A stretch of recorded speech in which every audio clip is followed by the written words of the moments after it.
Hello everyone, I am Saeed Malik. और जैसे कि हम बैक्टीरियल डिजीज़ पढ़ रहे हैं, पिछले लेक्चर में हमने टाइफाइड पढ़ा था और हम अब डिसेंट्री, प्लेग और डिप्थीरिया, ये तीनों डिजीज़ को स्लोली कवर कर दे रहे हैं, क्योंकि इसका मतलब इंपॉर्टेंस है एनसीईआरटी के अकॉर्डिंग, लेकिन ये उतना इंपॉर्टेंस नहीं रखते जैसे मलेरिया हो गया, टाइफाइड हो गया और अपना कैंसर हो गया, जो मोस्ट डिजीज़ एनसीईआरटी में प्रेफरेंस दे रखी है।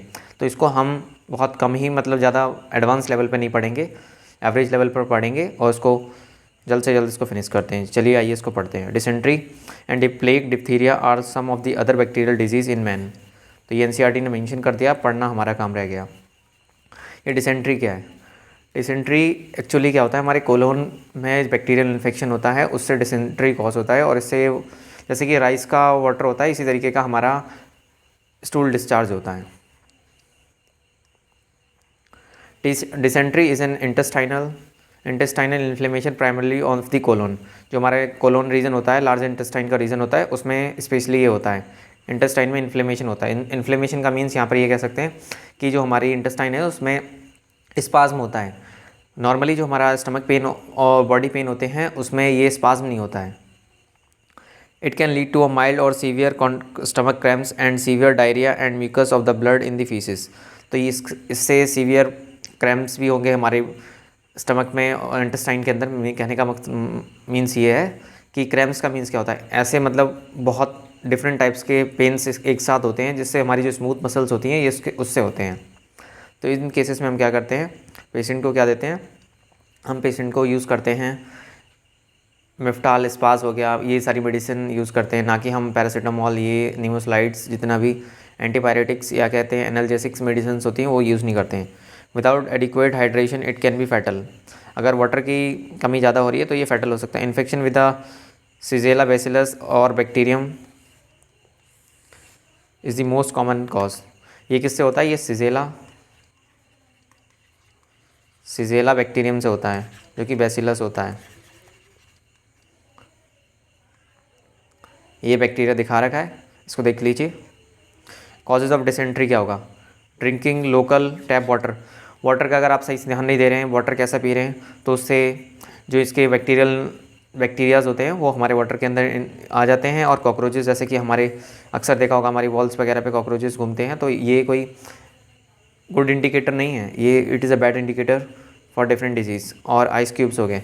आइस क्यूब्स जैसे कि हम लोग जो शुगर केन का जूस होता है मार्केट्स में अवेलेबल होता है, तो वो लोग क्या करते हैं, जूस देते हैं, उसमें जो आइस डालते हैं, तो वो आइस क्या होती है उसमें, जैसे कि जहाँ पर मैन्युफैक्चरिंग हो रही है आइस की, तो वहाँ पर तो उतना क्लीनलीनेस होता नहीं है, तो वहाँ पर ऑफन ये बैक्टीरिया पाए जाते हैं, क्योंकि वो इतना क्लीननेस नहीं रखते हैं एज़ कम्पेयर टू जैसे कि हम होम अपने घर में जो आइस जमाते हैं।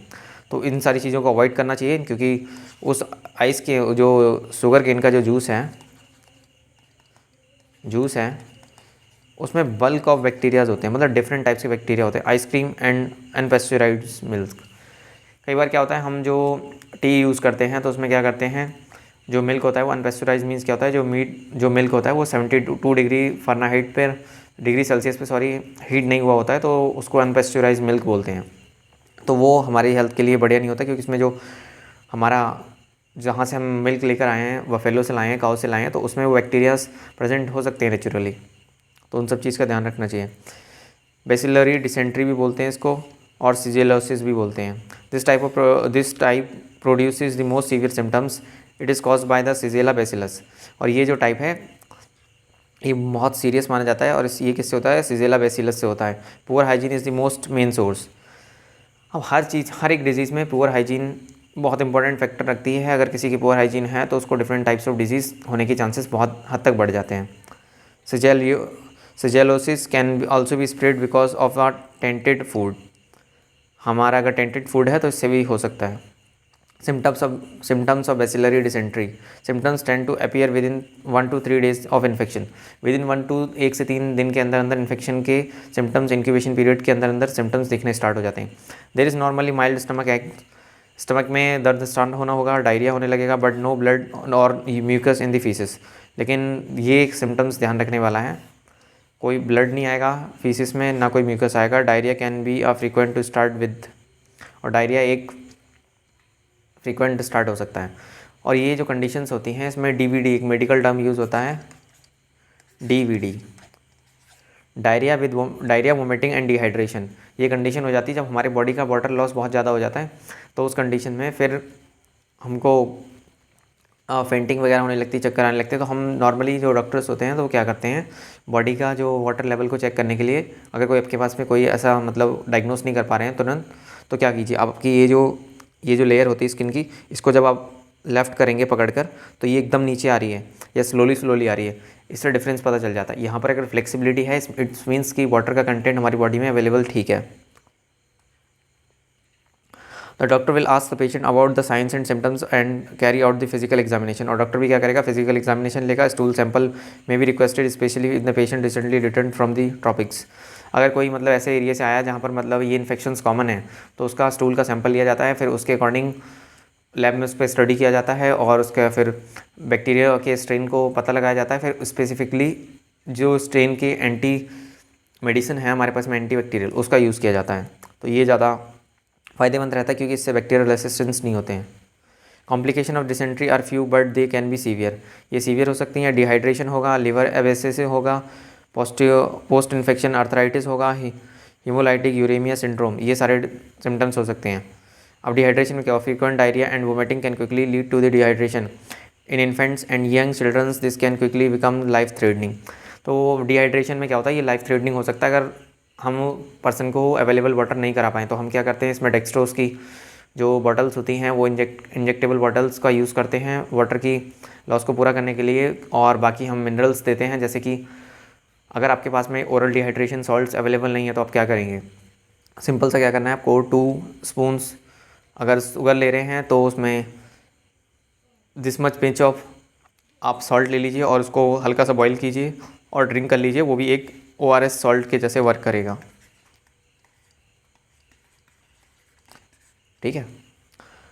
Liver abscess in amoebae spreads off to the liver, the abscess can form there, ये लिवर में इन्फेक्शन करेगा। फिर पोस्ट इन्फेक्शन आर्थराइटिस वगैरह करेगा। जॉइंट पेन में कर फॉलोइंग इन द इन्फेक्शन, और haemolytic uraemia syndrome, shigella dysentery can cause the red blood cells to block the entrance to the kidneys, lead to the anaemia, low platelets counts and the kidney failure.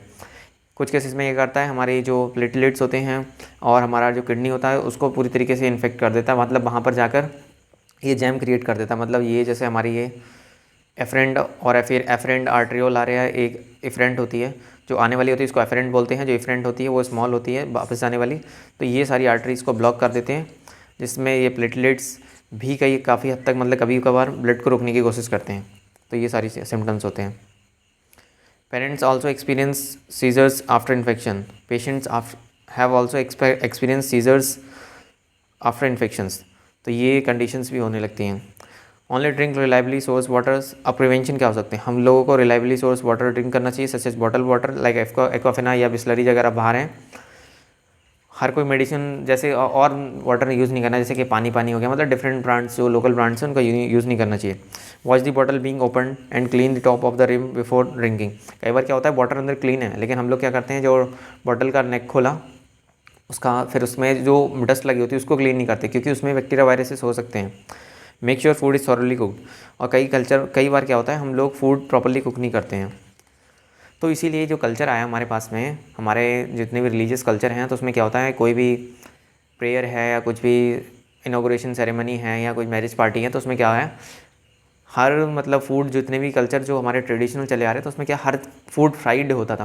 Fried का मतलब reason क्या था, जैसे कि आपके जितने भी जो मेंबर्स होते हैं, अगर मतलब पार्टी में कोई मतलब लार्ज स्केल पे अगर फूड का प्रोडक्शन मतलब खाने वाले फूड का प्रोडक्शन हो रहा है, तो उसको अगर कुक हो रहा है फूड, तो कोई ना कोई हो सकता है मिस्टेक के चांसेस रह जाए, जिससे कि कोई पुअर सैनिटरी ऑप्शन रह जाए या प्रॉपर्ली कुक ना हो, प्रॉपर्ली हाइजीन मतलब जो पर्सन बना रहा है वो ना करे, बाय मिस्टेक हो जाए या मतलब जानबूझकर ही, तो कोई नहीं करता है। तो अगर ऐसा होगा, तो अगर फ्राइड फूड होगा तो वो जितने भी बैक्टीरियाज वायरसेस होते हैं वो अराउंड 100 डिग्री सेल्सियस के आसपास में उनकी डेथ हो जाती है, उनका जेनेटिक मटेरियल जो स्ट्रैंड्स होते हैं डीएनए के वो दूर दूर चले जाते हैं। तो इस तरीके से फूड को हम सेफ़ माना जाता है, इसलिए ये ट्रेडिशन चला। मेरे आज तो सब कुछ चल रहा है लेकिन पहले की ये बात थी। चलिए इस लेक्चर को हमने इतना शॉर्ट में ही वाइंड अप करते हैं, बाकी आने वाले नेक्स्ट लेक्चर में हम बात करेंगे प्लेग के बारे में, प्लेग क्या था, कैसे फैला। तो इस लेक्चर को यहीं वाइंड अप करते हैं। Thank you, have a great day ahead.